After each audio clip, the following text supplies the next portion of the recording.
Hello friends, स्वागत है आपका आपके अपने यूट्यूब चैनल ज्ञान प्लस पर। आज हम बहुत ही ज़बरदस्त सकर्मक और अकर्मक क्रिया के बारे में लेकर आए हैं। अक्सर परीक्षा में पूछता है सकर्मक क्रिया अकर्मक क्रिया कौन सी है, और बहुत ज़्यादा कन्फ्यूजन यहाँ से होता है। आप बार बार पढ़ते हैं लेकिन आपका कन्फ्यूजन दूर नहीं होता। तो एक ऐसी ट्रिक से आज हम सकर्मक क्रिया आपको बताएँगे, सकर्मक क्रिया अकर्मक क्रिया, तथा कुछ ऐसे एग्जाम्पल कराएँगे जिससे आपका सारा कन्फ्यूजन हमेशा के लिए सकर्मक अकर्मक यानी कि 1 से 2 नंबर आपका हमेशा के लिए क्लियर होएगा। तो चलिए शुरू करते हैं। अगर आप चैनल पे पहली बार हैं तो चैनल को सब्सक्राइब और वीडियो को ज़्यादा से ज़्यादा शेयर करिएगा। चलिए देखिए सकर्मक क्रिया होती क्या है, अकर्मक क्रिया क्या होती है। देखिए यहाँ पे आपको चीज़ें सिंपल सी है कि अकर्मक है और सकर्मक है, ठीक है। यहाँ पे आप कुछ चीज़ों को समझिए। देखिए अकर्मक, आ का मतलब होता है नहीं और सा का मतलब होता है साथ में। आ का मतलब बिना होता है और सा का मतलब साथ में, यानी कि जो कर्म के बिना। अकर्मक का मतलब क्या हुआ, कर्म के बिना।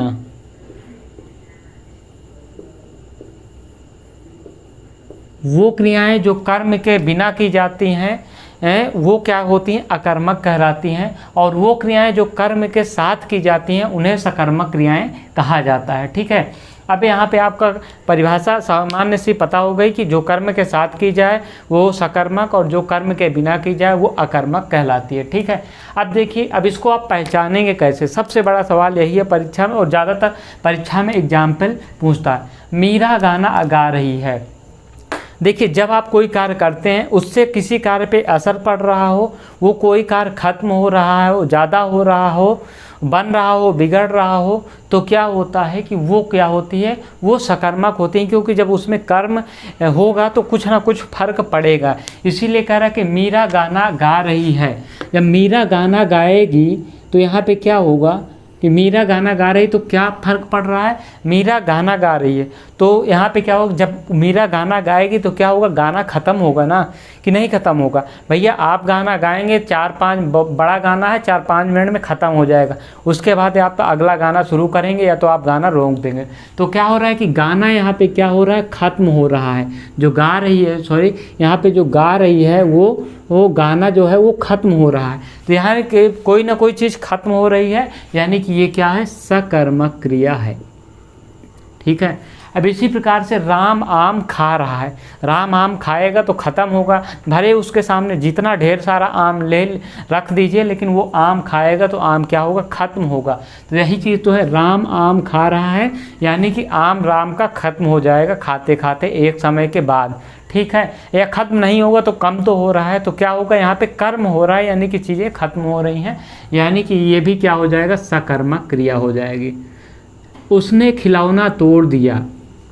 अब क्या हो, खिलौना तोड़ दिया तो खिलौना पे असर किया, असर पड़ा, उसके स्ट्रक्चर पे असर पड़ा।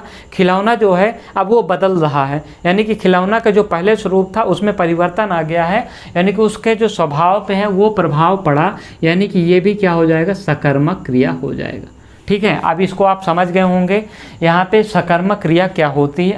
अब हम चलते हैं अकर्मक क्रिया की ओर। तो कह रहा है सीता रो रही है। भैया रोना, यहाँ पे देखिए एक चीज़ होता है कि रोने से क्या कुछ खत्म होता है, नहीं होता है ना। उसके बाद क्या हो, जब सीता रो रही है तो कि पूरा असर किस पे हमने पढ़ा है कि जब कर्म नहीं होगा तो पूरा असर किस पे पड़ेगा, कर्ता पे पड़ेगा, ठीक है, सब्जेक्ट पे पड़ेगा। तो यहाँ पे कर्म नहीं है, सीता रो रही है, यानी कि पूरा प्रभाव सीता पे पड़ रहा है, यानी कि ये कौन सी क्रिया होगी, अकर्मक क्रिया होगी, ठीक है। रोने से कुछ खत्म भी नहीं होता है, और दूसरी चीज़ सीता पे डायरेक्ट असर पड़ रहा, दोनों चीज़ें हैं। रोने का सीधा असर जब सब्जेक्ट पे कर्ता पे पड़ता है तो वो अकर्मक क्रिया कहलाती है। तो ये कौन सी क्रिया होगी आपकी, अकर्मक क्रिया होगी। बच्चा बीमार है, तो कौन बीमार है, बच्चा बीमार है। सीधा असर किस पे पड़ रहा है, कर्ता पे पड़ रहा है, और बीमार होने से किसी चीज़ की हानि होती है क्या, नहीं होती है। और तो ये क्या होगा कि बच्चा बीमार है, कौन बीमार है, बच्चा, यानी कि सीधा असर क्या है, कर्ता पे पड़ रहा है। जब सीधे कर्ता पे असर पड़ता है, क्योंकि उसमें कर्म नहीं होता, तो क्या होता है कि वो अकर्मक क्रिया होती है। तो ये भी अकर्मक क्रिया होगी। अब वे दौड़ रहे हैं, तो कौन दौड़ रहा है, वे दौड़ रहे हैं, तो किस पे असर पड़ रहा है, उन पे पड़ रहा है, यानी कि कर्ता पे पड़ रहा है, यानी कि ये भी क्या होगी, अकर्मक क्रिया होगी। ये आपके अब यहाँ से कुछ आपको चीज़ें क्लियर हो रही हैं। जब आप ये पूरा एग्जाम्पल जितना हमने लिखा है इसको आप समझ लेंगे तो आपका एक एक चीज़ क्लियर हो जाएगा बिना किसी डाउट के। परीक्षा में आप आसानी से आंख मूंद के आप 1 नंबर तुरंत आप करके आएंगे और कभी गलत नहीं होगा। देखिए अब यहाँ से आप समझिए चीज़ों को, क्या अंतर है वास्तव में। देखिए वह मूर्ख है, वह कौन मूर्ख है, वह मूर्ख है, यानी कि इसमें डायरेक्ट केवल सब्जेक्ट ही है, यानी कि कर्ता, सीधे कर्ता पे असर पड़ रहा है। मूर्ख कौन है, कर्ता पे, कर्ता है, यानी कि कर्ता पे असर पड़ रहा है। तो इसलिए क्या हो जाएगा कि वो क्या हो जाएगा, ये अकर्मक क्रिया हो जाएगी। सीधा असर किस पे पड़ रहा है, कर्ता पे पड़ रहा है। मूर्ख कौन है, कर्ता है। अब देखिए चीज़ें, अब यहाँ पे दूसरा एग्जाम्पल समझिएगा, आपका हमेशा के लिए कन्फ्यूजन दूर हो जाएगा। वह मूर्ख है यानी कि डायरेक्ट उस पर असर किस पे पड़ रहा है, सब्जेक्ट पे, कर्ता पे पड़ रहा है। वह शीला को मूर्ख समझता है। अब देखिए वो अकर्मक क्रिया है, ये सकर्मक क्रिया है। आपको हम ये पहले लिख दें क्योंकि अब आपको समझने में क्या होगी, आसानी होगी। ये सकर्मक क्रिया है। अब सकर्मक क्रिया है, वह शीला को मूर्ख समझता है। शीला को मूर्ख समझता कब, देखिए वह क्या है, सब्जेक्ट है, शीला क्या है, यहाँ पे ऑब्जेक्ट है, यानी कि इसमें कर्म है। वह किसको मूर्ख समझता है, शीला को मूर्ख समझता है।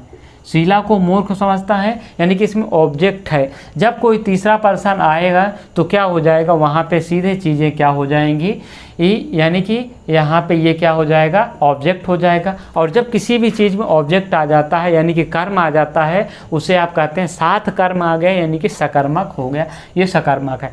1 सेकंड आप रुकिए, यहाँ पे हम सीधे आपको एक एग्जाम्पल यहाँ पे दिखा रहे हैं, ठीक है। अब देखिए यहाँ पे एक एग्जाम्पल है, हम इसको अभी करेंगे। यहाँ पे देखिए, पहले इसको इसी तरह से समझ लिए। बंदर लड़की देख रहा है, बंदर लड़की को देख रहा है, ठीक है।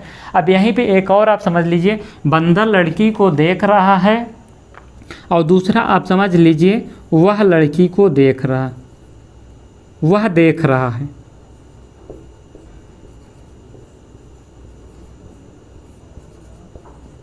अब देखिए जब बंदर लड़की को देखेगा तो जो ये हो जाएगा आपका सब्जेक्ट हो जाएगा, यानी कि कर्ता, और ये लड़की क्या हो जाएगी, ऑब्जेक्ट हो जाएगी। यानी कि किसको देखेगा, लड़की को देखेगा। और वह देख रहा है, वह किसको देख रहा है, यानी कि ऑब्जेक्ट ही नहीं है, वह देख रहा है, डायरेक्ट केवल कर्ता पे असर पड़ रहा है। और वो देखने का काम किसको कर रहा है, लड़की को। तो किसको देख रहा है, लड़की को, यानी कि असर जो है ऑब्जेक्ट पे पड़ रहा है, यानी कि इसमें ऑब्जेक्ट है, तो ये क्या हो जाएगा, सकर्मक क्रिया हो जाएगी। और यहाँ पे वह देख रहा है, सीधा सब्जेक्ट पे असर पड़ रहा है, इसमें कोई ऑब्जेक्ट नहीं है, तो ये अकर्मक क्रिया हो जाएगी। अब आपको कुछ समझ में आ गया होगा, चीज़ें क्लियर होंगी। अब आप आसानी से सब चीज़ बता सकते हैं।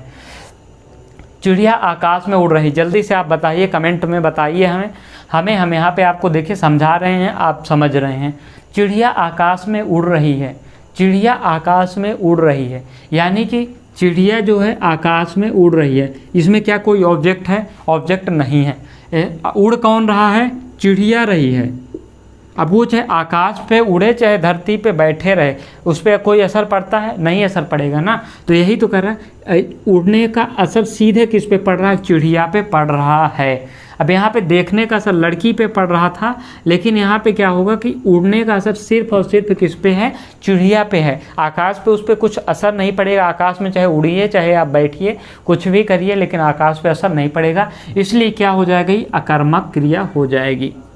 आपको समझ में आया, बिल्कुल क्लियर है, आपको कोई कन्फ्यूजन नहीं होना चाहिए।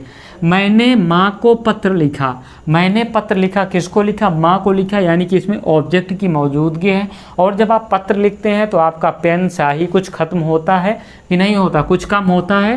तो यहाँ पे क्या हो जाएगा, एक तो इसमें ऑब्जेक्ट की भी उपस्थिति है और यहाँ पे कुछ कार्य भी हो रहा है, यानी कि माँ को आप कुछ लिख रहे हैं तो कुछ ना कुछ खत्म होगा, यानी कि सकर्मक क्रिया होगी। आपको क्लियर हुआ, बहुत क्लियर होना चाहिए आपको। देखिए यहाँ पे लड़की सिल रही है, लड़की क्या कर रही, सिल रही है। अब लड़की सिल रही है, कुछ ना कुछ तो सिल रही होगी, और जब लड़की सिलेगी तो क्या होगा कि कुछ ना कुछ ख़त्म होगा, कम होगा, ज़्यादा होगा। भाई लड़की कपड़ा कोई सिल रही है तो कपड़ा क्या होगा, ज़्यादा होगा, ठीक है। तो कौन सिलने का काम कर रहा है, लड़की कर रही है, और कुछ ना कुछ सिल रही है, तो ये क्या हो जाएगा, लड़की सिल रही है, यानी कि ये भी सकर्मक क्रिया हो जाएगी। ठीक है, कुछ ना कुछ खत्म हो रहा है, धागा खत्म होगा, लड़की कुछ सिलेगी तो भाई धागा खत्म होगा, कपड़ा सिलाएगा, कुछ काम हो रहा है, यानी कि वह क्या है, सकर्मक क्रिया है। इसी प्रकार से देखिए वह रोहित क्रिकेट खेलता है। अब भैया रोहित क्रिकेट खेलता है तो क्या होगा, खेलता क्या है, क्रिकेट खेलता है, यानी कि ऑब्जेक्ट है इसमें। और ये किस क्या है, जब वो क्रिकेट रोहित खेलेगा तो कुछ ना कुछ उस पर असर पड़ेगा, क्रिकेट, यानी कि क्रिकेट क्या होगा, क्रिकेट में ओवर्स होते हैं, ओवर कम होंगे। क्रिकेट धीरे धीरे जब खेलता है तो हर मैच ख़त्म होता है, एक निश्चित स्टेज पे आके 20 है तो 20 है 20 ओवर में, वनडे है तो 50 ओवर में, टेस्ट है तो 5 दिन में ख़त्म हो जाएगा। तो ये क्या होगी, एक निश्चित समय बाद खत्म हो जाएगा और धीरे धीरे कम होता जाता है, यानी कि ये क्या है, सकर्मक क्रिया है। वह घर बनाता है, वह क्या बनाता है, घर बनाता है, ऑब्जेक्ट भी है, ठीक है। और यहाँ पे क्या होगा कि वह घर बनाएगा तो घर बनेगा और मटेरियल उसका क्या खत्म होगा, जो ईंट रखेगा, सीमेंट लगाएगा, वो खत्म होगा। तो यानी कि वह घर बनाता है, यानी कि वो क्या है, सकर्मक क्रिया है। अब गाय ने चारा खाया, अब गाय ने चारा खाया, ठीक है, तो गाय जब चारा खाएगी तो क्या होगा, गाय जब चारा खाएगी तो क्या होगा, आपको समझिए, चारा क्या होगा, खत्म होगा, खत्म होगा कि नहीं। तो क्या होगा, जब कोई चीज़ खत्म होती है तो हमने पहले ही बताया कि आपको सकर्मक क्रिया होगी। मोहन ने श्याम को गाड़ी बेच दी, ठीक है, मोहन ने किसको गाड़ी बेची, श्याम को गाड़ी बेची, ऑब्जेक्ट भी है। और गाड़ी बेचने से मोहन से क्या होगी कि गाड़ी क्या हो जाएगी, सोहन के पास, श्याम के पास जाएगी, यानी कि ये भी सकर्मक क्रिया होगी। सिंपल सा है, ऑब्जेक्ट भी है और ये सकर्मक क्रिया होगी। वह खाना खाता है, देखिए वह खाना खाएगा तो क्या होगा, खाना खत्म होगा, एक निश्चित समय के बाद भाई खाना खत्म हो जाएगा, यानी कि सकर्मक क्रिया है, कम होगा। रमेश साइकिल से घर गया, अब इसको समझिएगा, रमेश साइकिल से घर गया तो रमेश किससे घर गया, साइकिल से गया, पहली बात ये आपका असर पड़ेगा, ठीक है, साइकिल पे। और दूसरी चीज़ है कि जब साइकिल से कोई चीज़ आदमी चलेगा तो रोड पे कुछ असर पड़ेगा, साइकिल पे असर पड़ेगा, रोड खत्म होती है। अगर रोड खत्म ना हो, आप रोड पे चलिए तो बार बार सरकार को रोड क्यों बनाना पड़े, एक बार रोड बना दे, हमेशा के लिए काम खत्म हो जाए। तो इसलिए रोड हम ख़त्म होती है, साइकिल भी कमज़ोर होती है। आप एक बार साइकिल लीजिए, साइकिल पे कोई असर नहीं पड़ रहा है, हमेशा के लिए साइकिल चलेगी। इसलिए क्या होगा कि ये भी सकर्मक क्रिया होगा, यानी कि कुछ ना कुछ यहाँ पे कर्म हो रहा है, कुछ ना कुछ काम हो रहा है। अब देखिए बालक खिलौना पाकर हंस रहा है, तो यहाँ पे देखिए हंसना किसके ऊपर असर पड़ रहा है, बालक के ऊपर असर पड़ रहा है, ठीक है। खिलौना पा रहा है वो, तो उसमें क्या है, लेकिन वो हंस क्यों रहा है, क्योंकि बालक पे क्या होगा, खिलौना। अब हंसने का असर क्या पाएगा, इसमें कोई ऑब्जेक्ट है क्या, नहीं ऑब्जेक्ट है, तो इसमें क्या, हंसना बालक के ऊपर असर पड़ेगा, यानी कि ये है अकर्मक क्रिया, ठीक है।